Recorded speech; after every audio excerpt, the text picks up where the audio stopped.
at the end part, which is the individualism or collectivism. According to Eastern philosophy, they believe that a human being is an integral part of the universe and the society. People are fundamentally connected. The keyword here is collectivism is stronger. So the Eastern philosophy, they believe in collectivism is stronger. So this means that working together as one or as a group is more important than doing it alone. So collectivism, there is a connection from a certain people to another. Tingnan na bitaw. Then it says that each human being is deeply connected. You are not separate or what we call it an independent island. Do you know what is independent island, diba? So all of us is connected. We are not alone. Like we have connections from one another, like relationships or even emotions. We connect with one another. For example, even I don't know a certain person or I know him or her. If that person suffers or feels sad, I do feel it could be bad. Maluwi kita if someone is suffering or yung matyan or ulpa because there is a connection. Amo yan ang belief ng Eastern philosophy. While an Western philosophy says that a human being has an individualistic nature and is an independent part of the universe and the society. The keyword here is individualism is stronger. But ang Western ug Eastern opposites lang kaya ang sa Eastern collectivism is stronger while ang Western is individualism is stronger.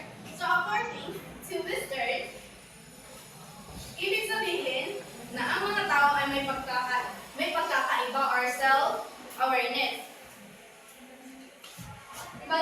Sa Western philosophy, they believe that a person can live or mabuhay siya alone without the help of many people or as a group because he is one part of the universe that we say individual na independent, di ba?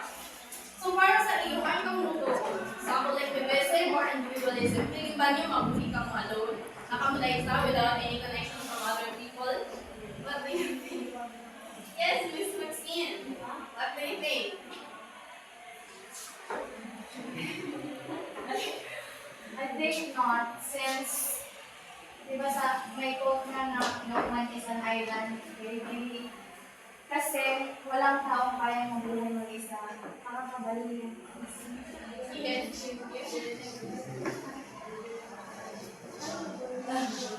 The next issue is improvement or evolution. According to Eastern philosophy, cyclic development, hence, improvement is a never-ending journey that has no limit.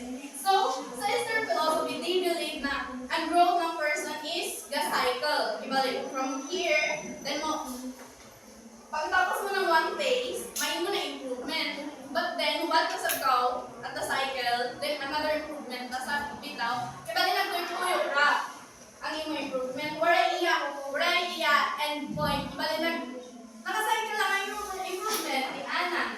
So that is the belief of Eastern philosophy. While in the Western, they believe in linear development. Hence, improvement has a goal. Development stops when the goal is reached. So Western philosophy, they believe na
status ko lang kung kagani is kanang ginagis na bitaw na process or ways of living ana. So for example, in a company, I am an employee. Then may ako ideas for improvement sa company. But then, since naisip ko na ang company is may nila na own process, ibalik kung ano yung ila gusto i-settle, ang hakda, ibalik from past years up until now. So, ibalik ako, there is an cultural one,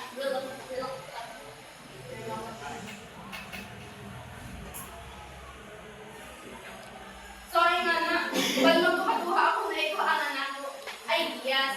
So, ang company is mag-stay naman ang status, for example, stay siya, pero dati din siya improve. Ang idea is para mag-improve, pero may pasagmas ko naman na dito siya still, just because, ang ngayon, ang sa belief ng Eastern philosophy na ang status ko should not be questioned, so di mo pwede siya uphold. So, mag-stay na siya naman, na may the radical changes is weaker because there is no change kay wala man ako pa lang ako ideas. Then, in Western philosophy, the fundamentals of the status quo can and often should be questioned. The culture of considering and introducing radical changes is stronger. Here, as Western philosophy, sabi naman ng West, na dapat daw questionin o baguhin ang status or system para makita nato ang problems or something apart na kinahanglan niya i-improve. So here we can enhance a radical transformative change. So in Western philosophy, many people can think out of the box para sa improvement ng isa ka, kumpanyari, isa ka. So, in that way, there is a radical changes and it is stronger other than the Eastern philosophy na weaker and near radical change. Yung kuha niyo? Did you guys understand? Yes. Do you understand? The next. Passion and venturing. According to Eastern philosophy, entrepreneurial creativity and venturing is contained by the habit to control one's passions. According to Buddhism, desires are the cause of suffering. If desire which lies at the root of all human passions can be removed, then passion will die out and all human suffering will be ended. So this,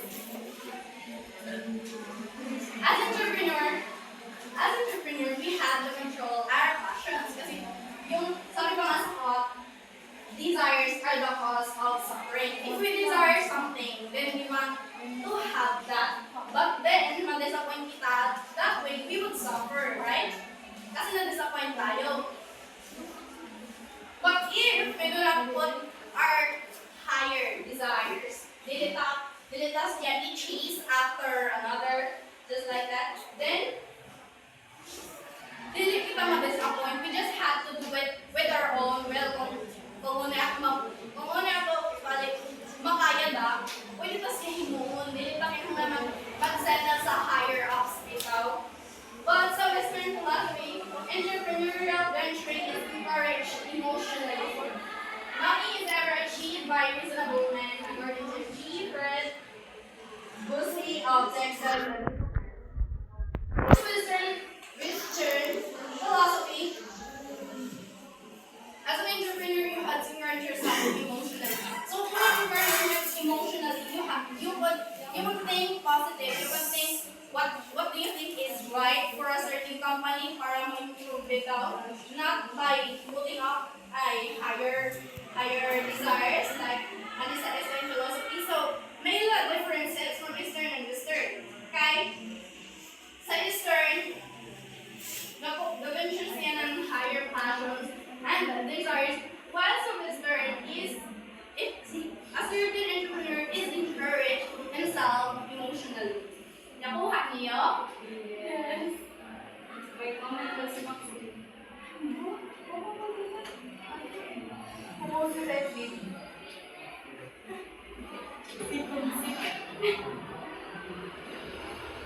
Next is, achievement is winning. Achievement and winning. Achievement and winning. Winning is inside yourself according to Eastern philosophy. So according to Lao Tzu, he who conquers others is strong. He who conquers himself is mighty. So the keyword here is winning is inside yourself. So here, but you don't have to matter what other people's opinions are. You should you should believe in yourself because you think that you can do a certain thing, then you're a winner because you believe in yourself. You're not based on what other people think, what other people's opinions, like what they want you to do or ask you to do something. Because here you are winner when you believe in yourself. So that is winning is inside yourself. While in Western philosophy, winning is outside yourself. According to ay wala ko yun po. Right.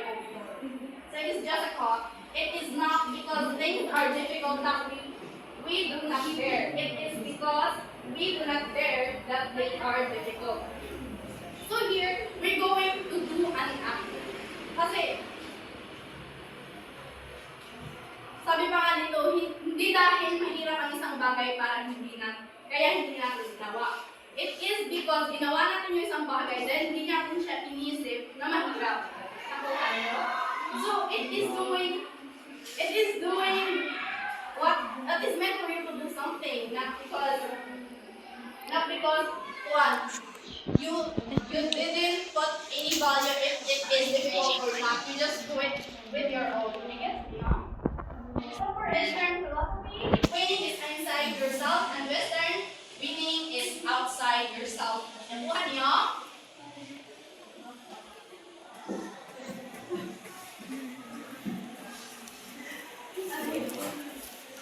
Next is implementation. So according to Eastern philosophy, spiritual and missionary approach. According to Lao Tzu,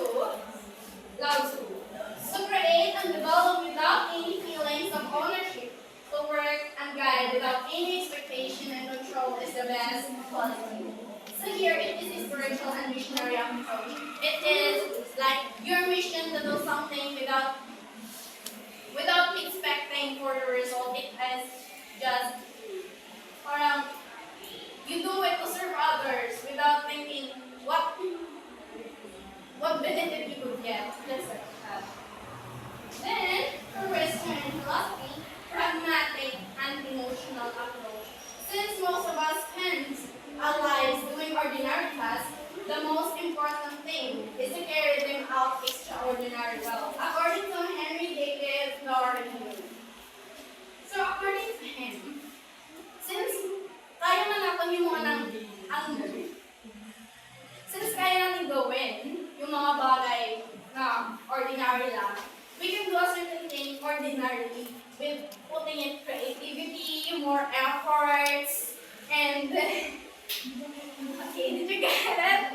Yes. Okay, kuha na nyo. Very good. Next is goals and key to success. Okay, pa.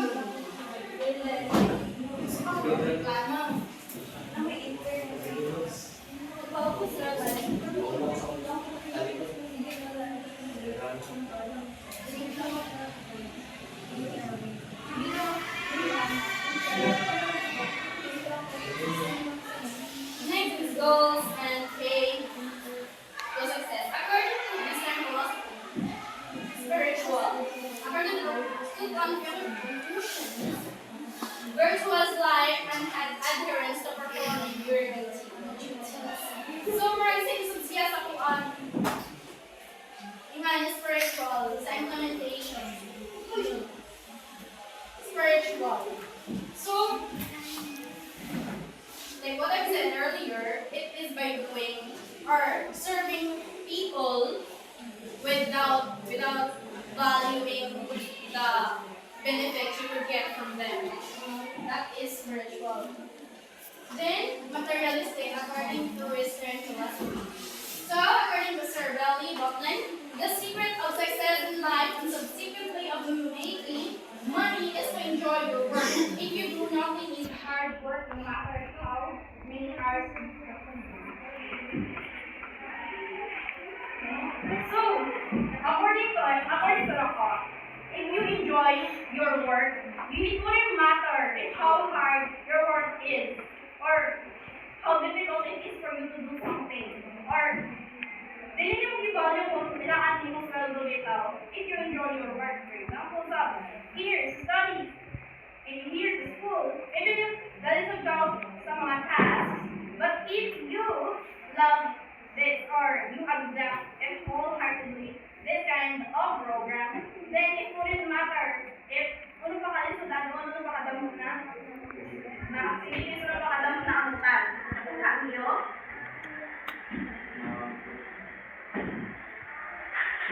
Summary on differences in Eastern and Western goals and ways of success. The Eastern is spiritual and the Western is materialistic. Nakuha niyo? Very good.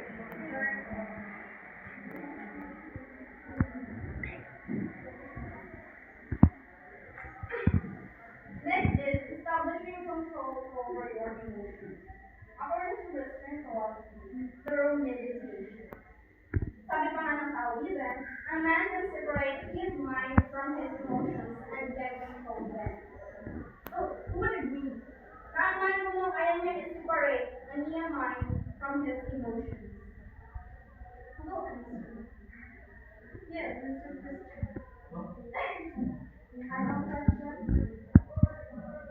Would you agree, according to Eastern, that a man can separate his mind from his emotions and can control them? Yes. Why? No. A man can separate his emotions. A man can separate his mind from his emotions and can control them.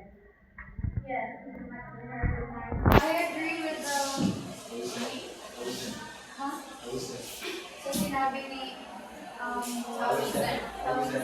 yeah, na kasi di ba kapag meron tayo sa situation na need natin timbangin yung mga bagay-bagay, tapos ang mind nag-isip ng mga possible solution rather than kung ano yung nag-feel mo, meron talaga siyang separation. Kasi ikaw, lalo mo nakafeel ka ng fear, pero at the same time, yung mind mo, nag-focus mo yan. So, there's a separation.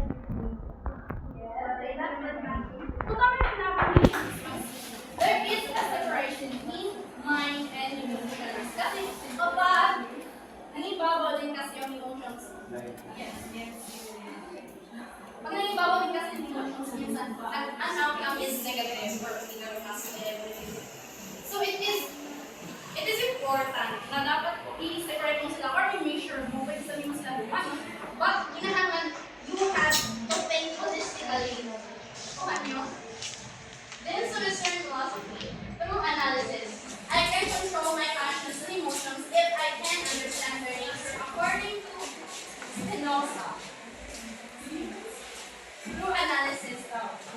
So, according to it, I can control myself. Kaya ko i-control ang mga kaugalingon. Kaya ko i-control ang kaugalingon if makasakot ako ng ilan isuwa. What nature is it? Yes, please.